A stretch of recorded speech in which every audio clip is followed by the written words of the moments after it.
Good morning. Good morning.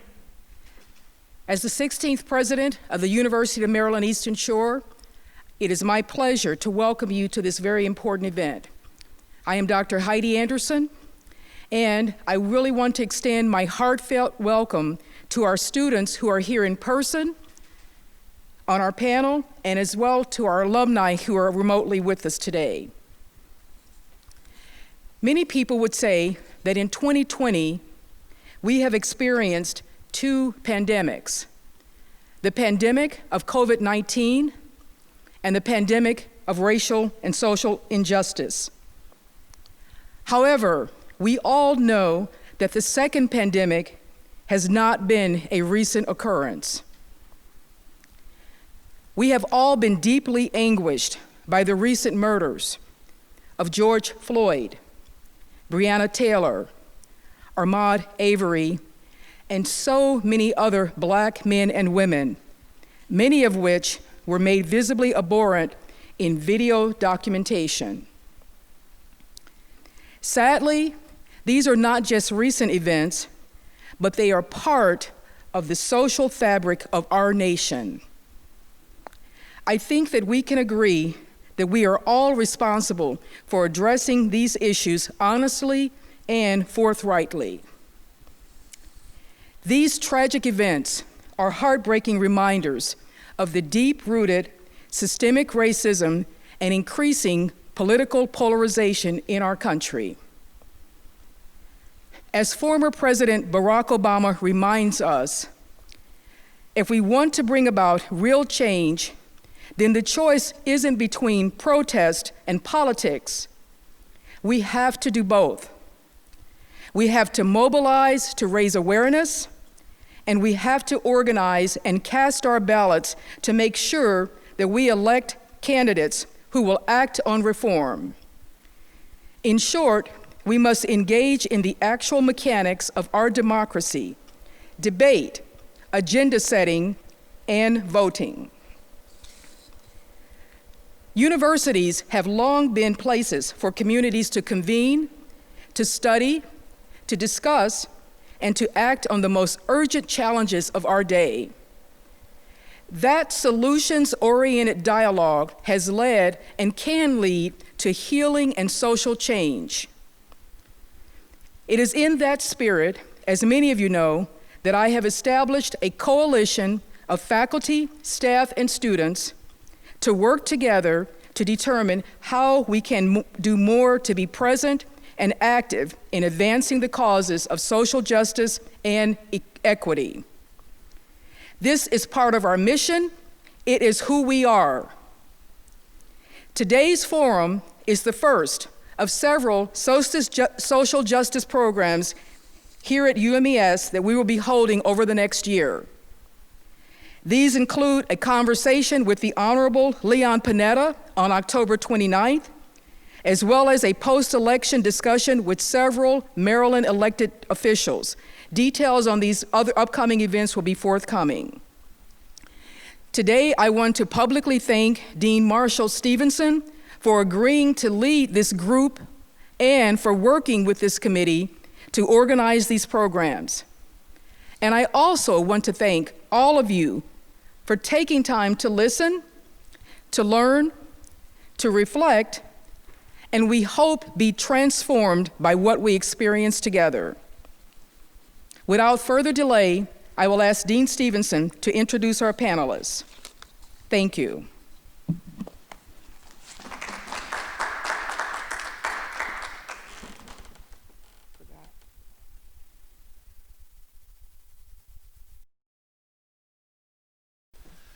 Thank you for your remarks, Dr. Anderson, and thank you for the privilege of leading this very important committee. I want to thank the students for being here. I want to thank our alumni, and I want to thank our student panelists as well for engaging in what is a very important and timely discussion about the social dynamics in our country today. Our program is going to run as follows. I am going to give some remarks to set a historical context to our discussion today. Then I'm going to introduce our panelists, our alumni first, and then our students. And then I'm going to ask a series of questions of our alumni and our student panelists as we continue in this ongoing debate across our country. Protesting injustice, the UMES experience. When we think of the modern civil rights movement, we reflect back on such major events as the Montgomery bus boycott, the student sit-ins, the freedom rides, and voter registration efforts. Names like Martin Luther King Jr., Rosa Parks, Medgar Evers, Malcolm X and Fannie Lou Hamer, and the late John Lewis are commonplace. Other events like the March on Washington in 1963, Freedom Summer in 1964, and that Bloody Sunday in Selma in 1965 that injured the late John Lewis are all commonly referenced in American history textbooks and certainly African American history textbooks. The movement was highly complex and simply not centered in the deep south of Alabama, Mississippi, Georgia, and Louisiana, though. Maryland's racial history, for example, is one in which the Eastern Shore was known as the, quote, northernmost piece of the Deep South, unquote. Nearly as many marches and confrontations took place in this state as in any of the others. They just have not been studied as much. The most noteworthy movement took place in Cambridge, Maryland, on the state's Eastern Shore. Historian Peter Levy's book, Civil War on Race Street, The Civil Rights Movement in Cambridge, Maryland, details how Cambridge has been overshadowed by the likes of Birmingham, Selma, and the Mississippi Delta. While I'm not able to discuss all of the ins and outs of the Cambridge story, we simply cannot overlook two important moments of the mid-60s movement on the Eastern Shore. The first of these is known as Project Eastern Shore, which took place in 1962. Project Eastern Shore was a voter education campaign that relied upon workshops, classes, mass meetings, and speakers to raise political awareness about the importance of voting. African Americans could actually vote in Maryland at this time, unlike in the Deep South. The project was led in part by Maryland State College sophomore William Henry. Mr. Henry then went on to become an important figure in Baltimore politics, and he recently passed away this April. When the first protest demonstrations in Cambridge took place in early 1962, nearly half of the participants were Maryland State College students. The second event, which is the focus of our dialogue today, is the role that the Maryland State College students played in waging nonviolent protests against segregated establishments here in Princess Anne. For a brief but important moment in February of 1964, protesting Maryland State College students got into that good trouble, as the late Congressman Lewis referred to his life's mission. The students got into so much good trouble that John Lewis himself, then president of the Student Nonviolent Coordinating Committee, came to Princess Anne to support the students. Just like the infamous pictures broadcast around the world from Birmingham, Alabama in 1963, showing protesters blasted with water cannons and attacked by police dogs, the very same thing happened to Maryland State College students on the streets of Princess Anne. Princess Anne was the first place in 1964 where police authorities used police dogs and fire hoses against African Americans protesting discrimination. So we're gathered here today to hear the stories of 4 of those former students who were involved in those struggles that took place in the mid-60s. Mr. Willie Baker, Ms. Starletta Dupois, Curtis Gentry, and Dr. Percy Thomas, as well as hear the voices of our current UMES students, Siani Wells, Stephanie Edmonds, and Samaj Fielding, who were involved in some of the protests that took place this summer in the aftermath of the police killings of George Floyd and Breonna Taylor. At this time, I'd like to introduce our panelists, both our alums and our students, and then begin our dialogue. Mr. Willie Baker is a graduate of the class of 1965 who majored in education. He was in the thick of the struggle here in Princess Anne. He's had an important career in the labor movement and democratic politics. Welcome, Mr. Baker. Dr. Percy Thomas, a native of Newport News, Virginia, and who graduated from Maryland State College with a degree in education. He later earned a doctorate in public health from Johns Hopkins University. He has held several senior educational administrative positions in the United Arab Emirates, Sojourner Douglas College, as well as federal positions in public health and fair housing agencies. Dr. Thomas's real love is the performing arts, however, and in 1973 he established the Free Spirit Theater in Baltimore. His career in the performing arts spans more than 30 years, and he has appeared in more than 40 stage productions. He currently is the artistic director of the Amazing Theater Company. Mr. Curtis Gentry. Mr. Gentry is a 1966 graduate of Maryland State College, where he majored in physical science. After graduation, he played professional football for the Chicago Bears and served as the head coach for both Alabama A&M University and Lincoln College at that time. As a student leader, Mr. Gentry was actively involved in the protest movements to desegregate local establishments in and around Pennsylvania. Ms. Dupois, I believe, is not quite with us, but she is a Philadelphia, Pennsylvania native who graduated from Maryland State College with a degree in biology. She is an established actress who has starred in numerous on-stage and on-screen productions. Our students are Ms. Samaj Fielding, to my right.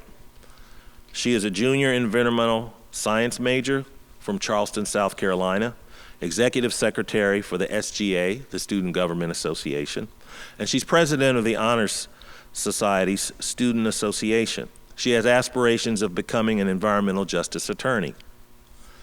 Next to her is Ms. Siani Wells, a junior English major from Philadelphia, Pennsylvania.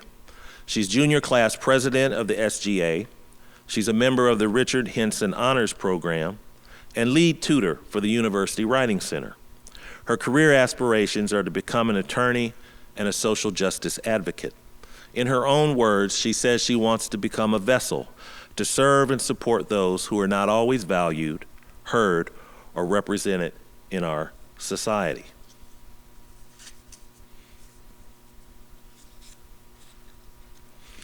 Last but not least, our panelist is Ms. Stephanie Edmonds.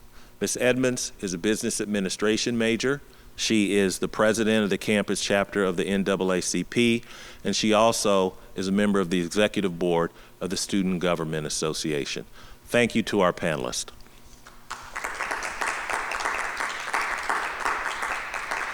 I'm going to start the discussion with some questions for our alumni. Mr. Gentry, are you there? Yes, I am.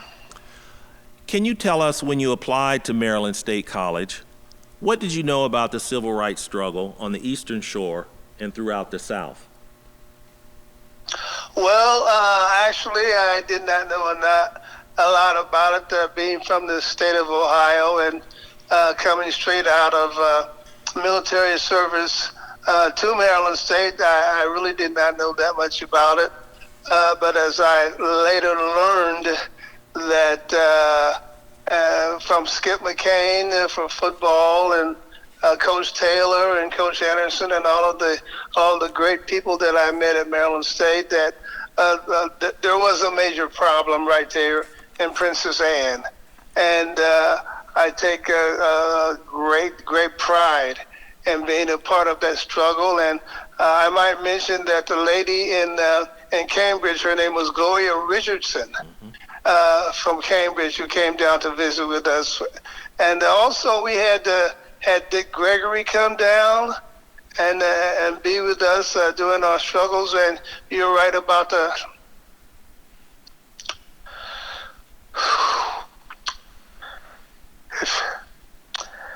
if you will excuse me. Take your time.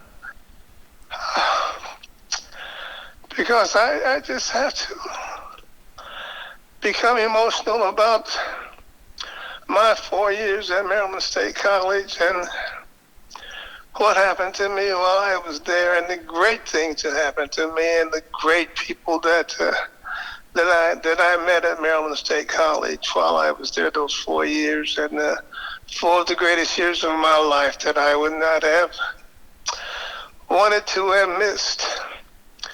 So, but without further ado, like I was saying, we got the dogs, we got the fire hoses, we got all of that right there in Princess Anne, and maybe that some of the student leaders that are with us today might not realize it. Not only did we get the state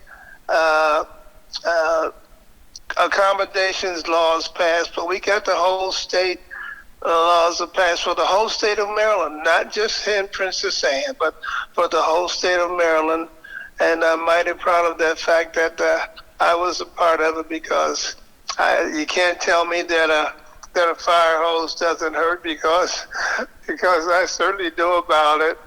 And I'm sure that Percy and Willie also knew about it, about the sting of the fire hoses on your body.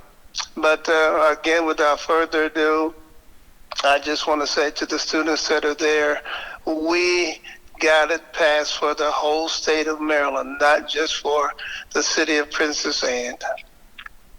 Thank you. Thank you. I'll come back to you a little later, okay? That's fine. I'll be here. Okay.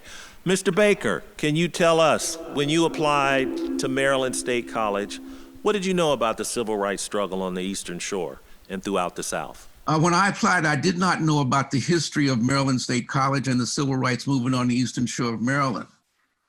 But I'll tell you, I'm so relieved, so happy that I had an opportunity to be here, to be there at that time, because it really does change your life. Nothing is ever quite the same. You sit in the streets with your large afro, and you thank God for the afro because of the police clubs hit you in the head. It's a little bit different when you have a long afro on. It still hurts, but it is a little bit different. And as we sat there in the jail after we'd been arrested, and the other students tried to come to our rescue by marching up the hill, and they got washed down by fire hoses, which also makes you remember how important it is to be first in line. Those of us who were first in line were arrested and we were dry and warm. Those who came later were cold and wet. But there's humor to it, but there's also something that changes your life forever. I remember when the first time I met Nelson Mandela in South Africa, and we were talking, and I related to him what had happened at Maryland State College and the stuff that happened to him. While they're not comparable at all, I did not spend 27 years in jail, but the struggle is the same. It's the same struggle for the rights of people. It's those who make public policy. In South Africa, the public policy was apartheid. In the United States, it was segregation. In America, it was not the right to have the same kind of pay or job. So Maryland State College changed my life forever. I will never be the same because of Maryland State College, and that's a good thing. One last thing I remember when I was on the Democratic National Committee and we talked about voting rights. Those of us who had been in this struggle understood it from a different point of view, because we understood that when you vote and you make public policy, you can change your condition. If you're not voting and you're not making public policy, you rely upon someone else to change your condition. God bless the child that's got his own. When we have power to do things for ourselves, it makes a world of difference. Thank you. Thank you. Dr. Thomas, can you tell us, when you applied to Maryland State College, what did you know about racism on the Eastern Shore and the civil rights struggle throughout the South? First and foremost, I want to pay homage to my brothers online who really led the effort. That's Willie Baker and Kurt Gentry, now passed on John Wilson, and a whole host of others. But I knew very little about the struggle for race on the racism, against racism at Maryland State, Eastern Shore of Maryland. The closest I knew about deficits of racial segregation and discrimination is that before attending Maryland State College, I applied to the University of Maryland, and I couldn't get accepted.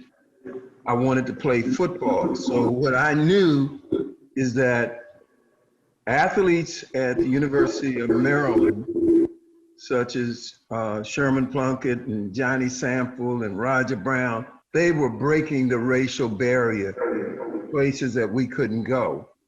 But I did know a lot about racism before I entered Maryland State College, because I'm a child of Jim Crow.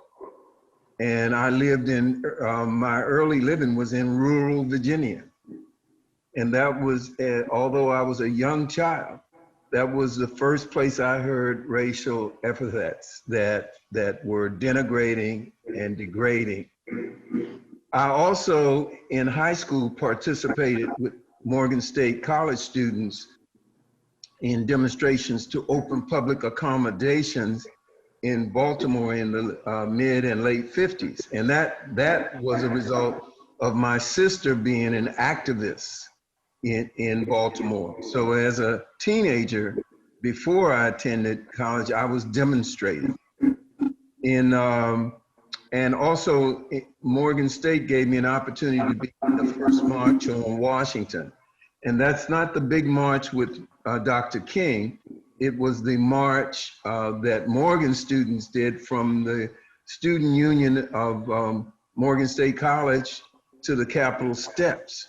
And that was in the late 50s. I would say maybe 56, 58, somewhere around there. And of course, as an athlete in high school, I became aware of the Brown versus Board of Education. So that was this, the extent of my knowledge, but I knew very early on that if changes were to be made in our society, that young people would have to get out there and march and walk and raise our voices.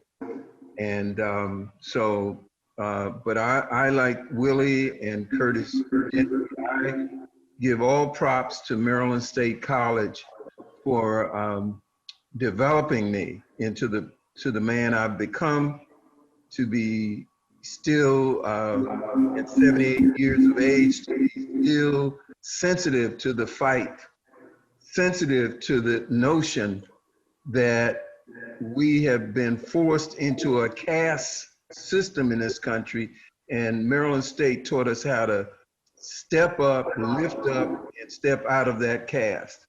Thank you. Mr. Gentry, are you still there? Yes, I am. Could you reflect a little bit on what you experienced in the struggle here with what we're seeing today and over the past several months? Has anything changed? What do you see as similarities, and what do you perhaps see as any differences from your experiences and what we're experiencing today in America? Well, as far as I can tell, very little has changed, because we're still fighting that same battle. You know, we're sick and tired of being sick and tired, and it's the same old thing over again with racism here in the United States. And that's about all I can say about that. Is that the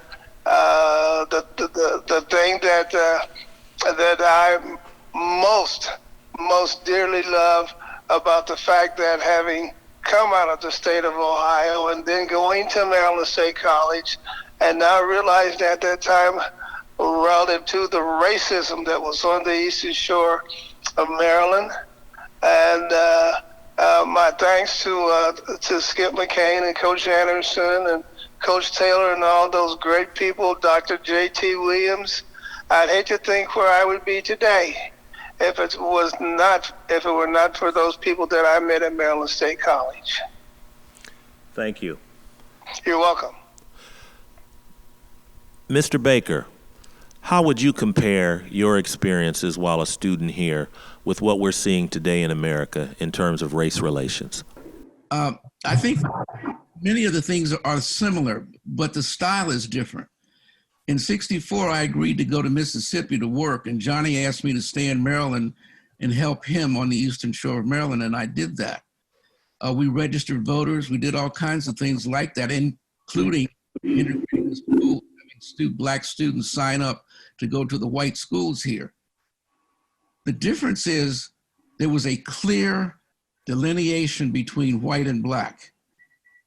Now, for example, in Harris County, Texas, today, there is one place where you can drop off your ballots if you vote early. Harris County is the third largest county in America, and there's only one location where you can drop off your ballots. That is voter suppression. When we were at Maryland State College, they did it differently. They just didn't let us in the courthouse. They asked us to pass some kind of literacy test. I remember Dr. Lowe talking about his passing the literacy test in Mississippi, and he never did pass it, even though he's a PhD in American history. So the problems are the same, but they do it differently, more slick. Jim Crow as opposed to Lawyer Crow. But it's the same problem. We just have to deal with it differently because it appears to us differently. But never forget, it's the same problem. Dr. Thomas, can you tell us a little bit about the similarities and the differences you see in terms of race relations when you were a student here and what you're seeing in American society today? Yes, I will just amplify what Mr. Baker, my good friend Willie Baker, has said. I would simply say that racism was more overt and in your face when we were there. We were clearly told when we tried to enter the Washington hotel there on Main Street that was unacceptable. You couldn't come in there.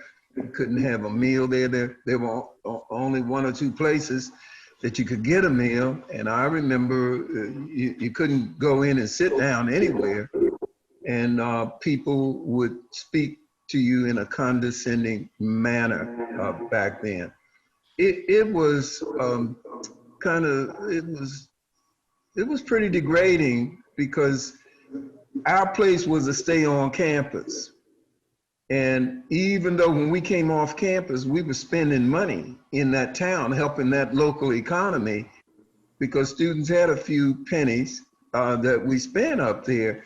And it was very kind of degrading to know you can spend your money someplace, but you're not valued.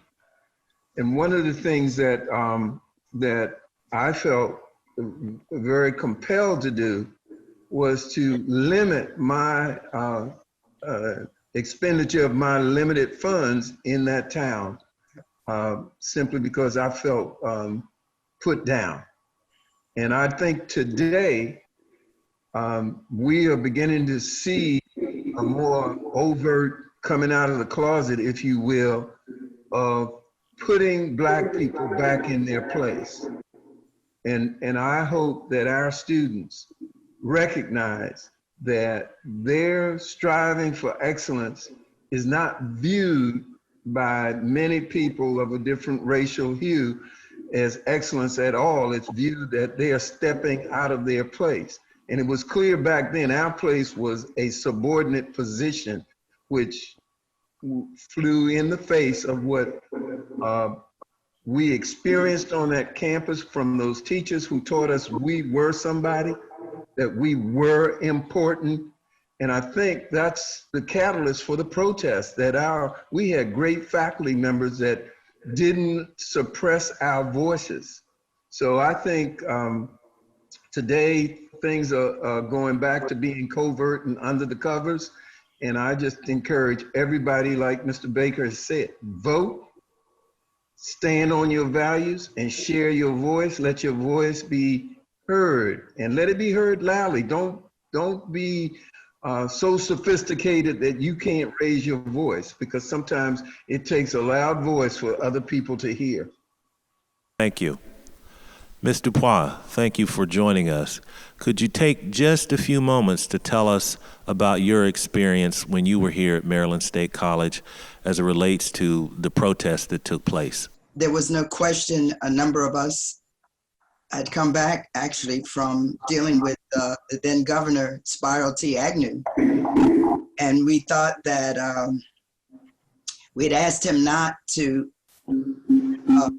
close the colleges down Route 13, or at least in Maryland. And we'd got back on campus, and the Klan had burnt a cross in front of the Student Union building. And to see the smoldering ashes and flames from this cross struck something in me, that I knew that whatever it would take for me to be a part of a change, I was willing to die in order to live. So the fellows formed a human chain around the women's dormitory. Other things occurred that night, and over in the chemistry lab, folks were prepared to defend ourselves as best we could. And I just so admired what our young men did, our fellow students, to protect us, in particular as women, and we would stand together as a force. And that advocacy started even before I got to Maryland State. If you would like for me to speak on that, because growing up, I've experienced discrimination and prejudice coming from Philadelphia. So being north of the Mason-Dixon line had nothing to do with the racism that was alive and well and continues to this day. Thank you. I want to turn now to our student panelists. They've heard quite a bit about the past, but right now we want to move into the present. I want to start with you, Ms. Edmonds. Could you tell us a little bit about your feelings and the emotions that ran through you as you watched what happened this past summer, whether it be the marching and the protests, or particularly the situation that happened with Mr. Floyd and Breonna Taylor? So I would say that it was a mix of emotions, a mix of feelings. It's mostly just disbelief, honestly, that these are all people that, for lack of a better word, look like me. They have the same opportunities that I do. They live in the same worlds that I do. Although we're so apart, we're all similar, and we all have the same opportunities and everything like that. And so I'm from Maryland, I live in PG County, so I was able to go to the protest and just seeing how many people were actually out there, but then seeing how many police were out there and how many people were peaceful, and yet and still they still found a way to insert themselves and to make things not peaceful and to try to trap people, and it was a lot to take in. And so being 22 years old, it's like this has been going on since my mother was a child, since before that and before that. And so it begs the question, is anything going to change, and what can I do and what can we do to make that change?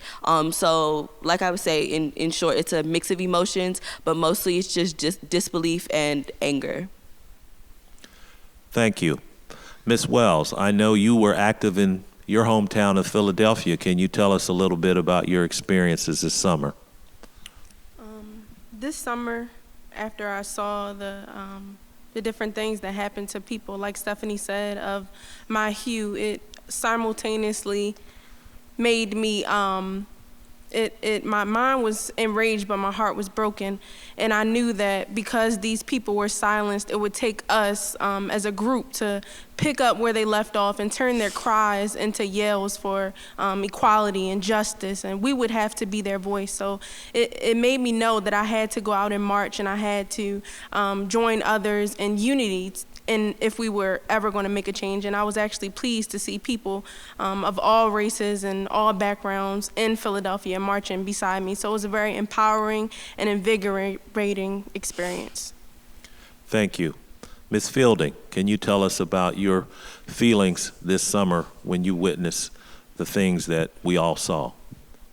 Yes, I can. So like Siani and Stephanie, I was heartbroken. And I found myself in a state of disbelief, as Stephanie said. Being from Charleston, South Carolina, a native of Charleston, South Carolina, I am well aware of a lot of racial injustices that plague the Black community. And one of the most memorable injustices that I remember is when Dylann Roof actually entered the church doors of Mother Emanuel, which is approximately 6 minutes away from my house, and murdered those individuals. So it was disbelief, it was heartbreak, but it was also, it was a reality check for me, because sometimes I get comfortable in my own bubble and I don't realize, or I don't take the time to reflect on the fact that, you know, my ancestors were fighting for some of the rights that I have now. And so taking that heartbreak and the disbelief, I knew that that frustration that I was feeling wasn't going to do anything alone. It was just going to make me upset. So I had to couple those frustrations that I was feeling and couple it with my right to vote. And telling those around me, you know, we can be this upset, we can be heartbroken, but we have to do something about it. We have to be the change we want to see, and that starts with our right to vote. Thank you. Thank you so much. I want to ask you one other question in relationship to what we've been discussing here. Did you hear anything from our alumni, Ms. Edmonds, that you felt was very, very important and that you can take away from today's program?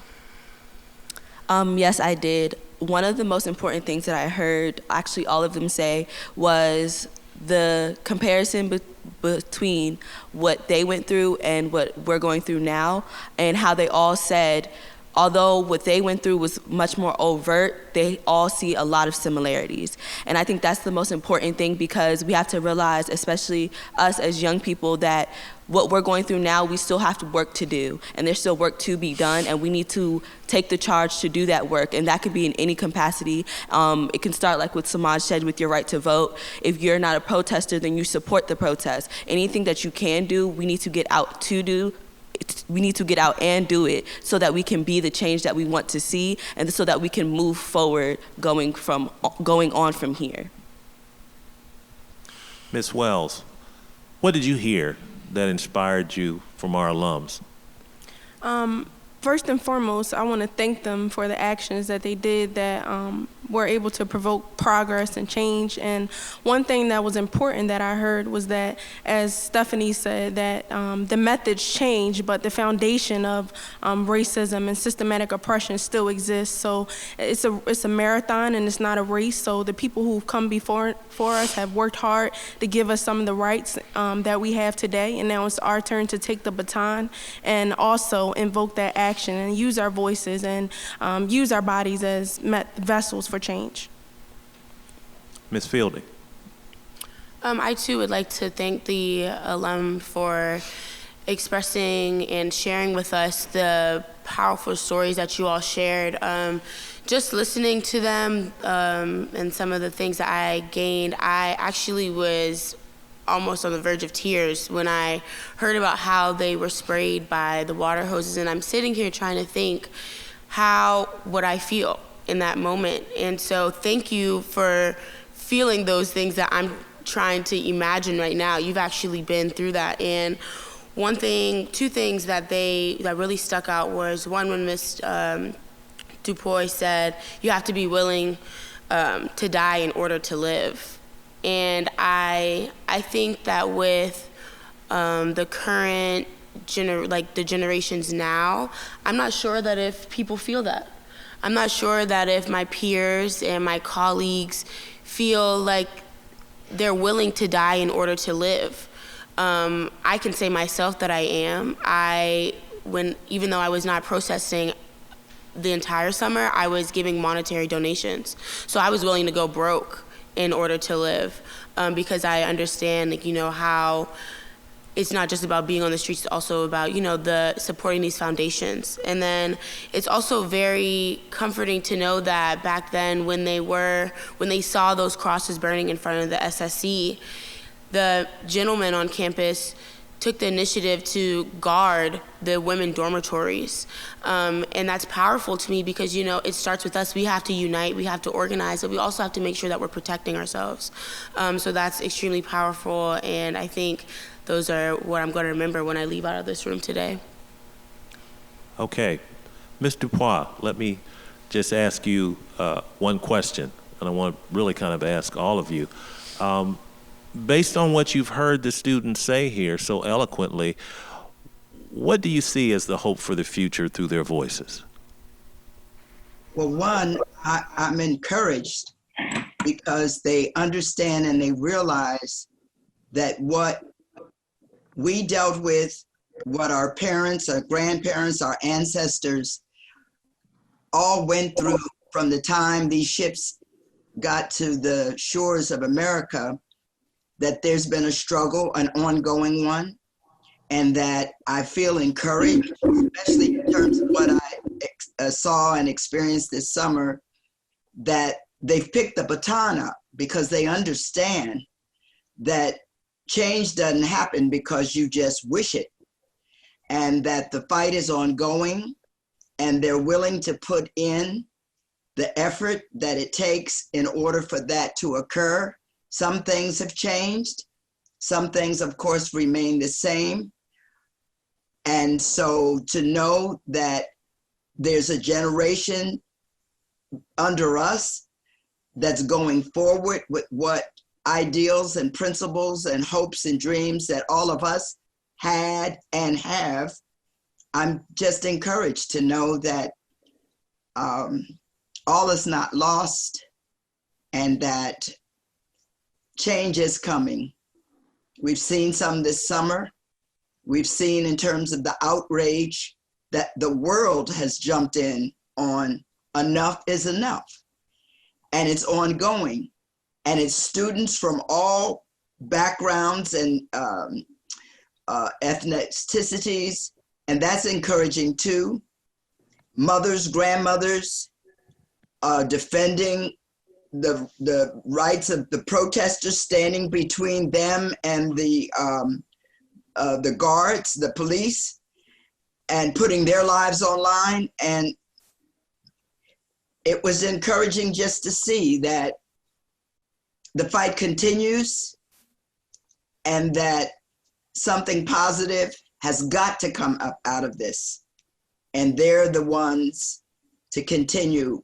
We can be there to advise and to be there with them, but they've picked this baton up, and I am encouraged to see that. So thank you all. Thank you. Mr. Gentry.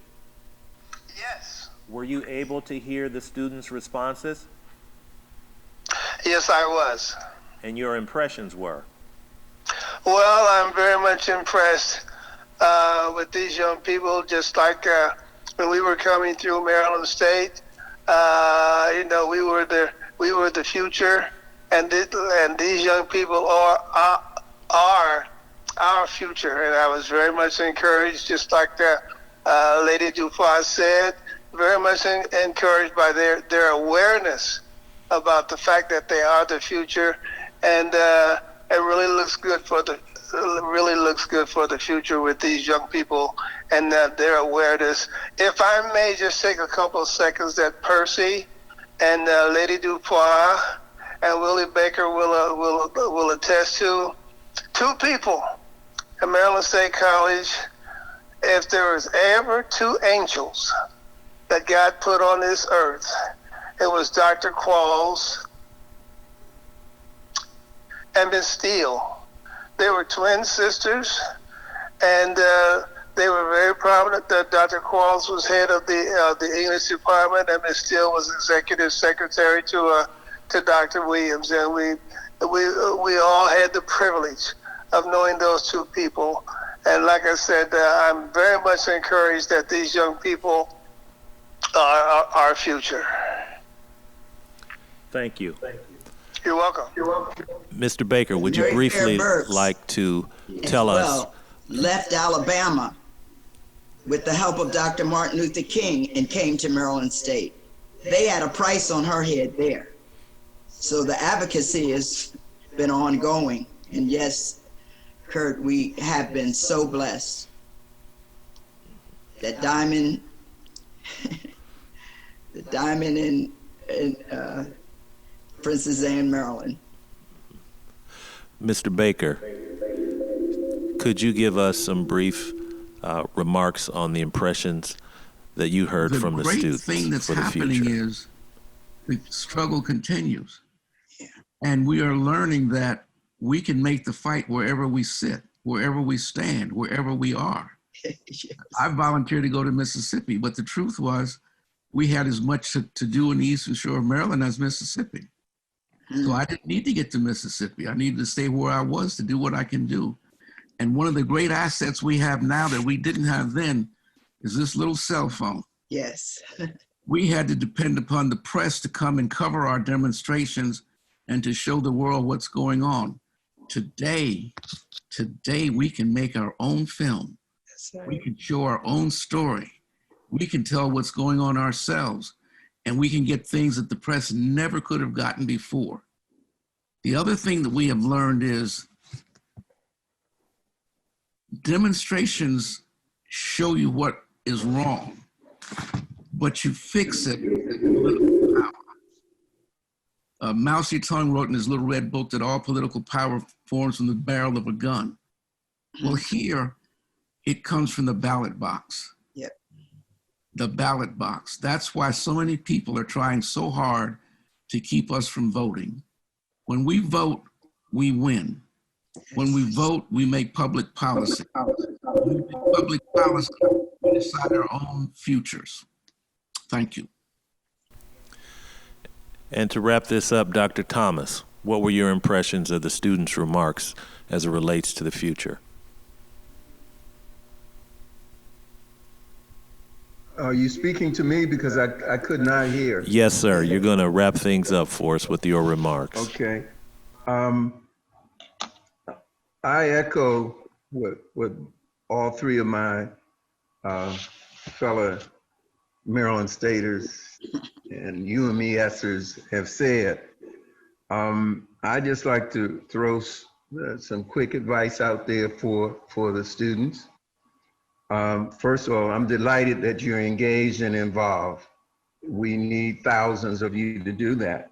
Yes. But protest is your right. It's an American right. And if you don't exercise it, you'll lose it. It's just like if you don't use your arm, it'll atrophy. That you have to recognize that your life matters. Your life matters. And your voice matters. Some of us think that we shouldn't say anything or we might get in trouble. I like to flex back to what John Lewis said. Yeah. It's okay to get into good trouble. Good trouble. And one of the things that Willie Baker and Curtis Gentry and Warren Morgan and those leaders, at the time I was there, they didn't hesitate to get into good trouble. Mm-hmm. But when people get into good trouble, you have to have followers. And at my time at UMES, I was a follower of those men that went before us. Yes, we got arrested. Yes, we got water hosed. But they were paving the way, and we stayed in our lane. And without our lane, nothing could have resulted from that. So I want you to recognize that you got to honor your leadership, and you got to pick good leaders. Study your history and teach it to your children and young adults. You are in an abolitionist playground down there on the Eastern Shore. You have Frederick Douglass and Harriet Tubman. Yeah. So powerful. Plus, in that town that you're in, you have to know that jail that Curtis Gentry, Willie Baker, and I were put in had the most horrific case of George Armstrong, who was pulled from that jail, hung and burned. Oh, yes. So you got to know your history and just understand it. While you are at UMES, you must strive for excellence and academic mastery. What I mean by excellence in your character. Because without character, you can't lead anything.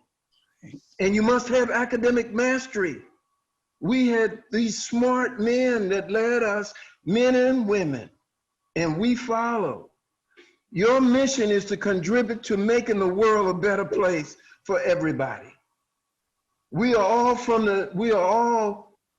originating from the human structure. We are human beings.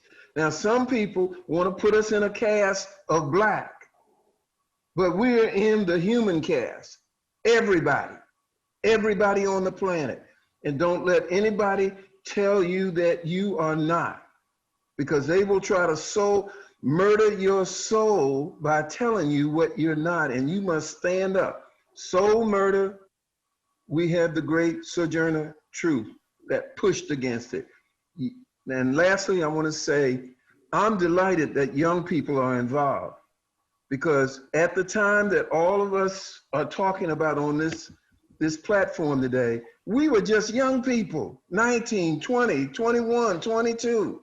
We also had Kurt Gentry, a returning veteran, that poured himself into each and every one of us, that made each of us stronger. So I leave you with that. I leave you with making each other strong, because it takes a unity to fight this horrible system that still exists. Thank you very much.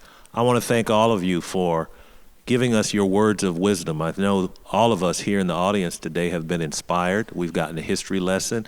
We see how the past still reflects on the present. I want to thank our students who really gave us some encouraging words. I'm so impressed with our students and what they've learned, not only today, but what they continue to learn and the role that they're going to play moving forward in the future.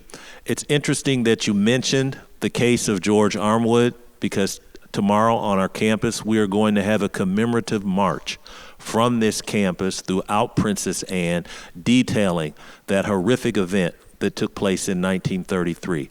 We honor George Armwood and his memory each year, each October, because we want to remember the heritage of Princess Anne, the discrimination, the racism, the violence, but we want to take those history lessons and mold it into a platform for the future. The last thing I want to say is that we heard an important message here today. As I made my remarks about what happened back in the 60s, and certainly our alums have echoed it here, it was the voter education project that was important in the 60s. And in particular, as I mentioned, in Maryland, African Americans could vote. They simply had to be educated on the importance of their vote. And all of you have remarked on that today and its importance. And I know the students here across the campus, you should know that over the last several weeks, you've been engaged in voter education. Students have come out and registered. We have perhaps the most monumental election in our nation's history here as we enter the second decade of the 21st century. And I'm encouraged from your words of wisdom, I'm encouraged from our students, and I know all of our students here at UMES will be actively involved on Election Day as we move forward to transform this nation, this country, and our entire world. Thank you so much for your participation today, and we look forward to hearing from you in the future. I also want to echo Dr. Anderson's information that we will have future forthcoming events. The next one will be on October the 29th with the statesman Leon Panetta. And we also will have a post-election forum, which will have several of our Maryland elected officials. The last thing I want to turn your attention to is that in our art gallery, we have a beautiful art exhibition called We Protest. The art gallery director, Ms. Susan Holt, put out a call this summer to artists across the country to have them create works that reflected the movement of protest that took place this summer. I would encourage you to go to the university website and look up the Mosley Gallery and take that virtual tour of these protest pictures and displays. You will be inspired because they will reach out and speak to you, those images that you see. So please go to the website and take a look at We Protest, the virtual art exhibit. Once again, thank you so much for your participation. We look forward to hearing from you in the future, and thank you so much for our students for your participation and attention. Thank you.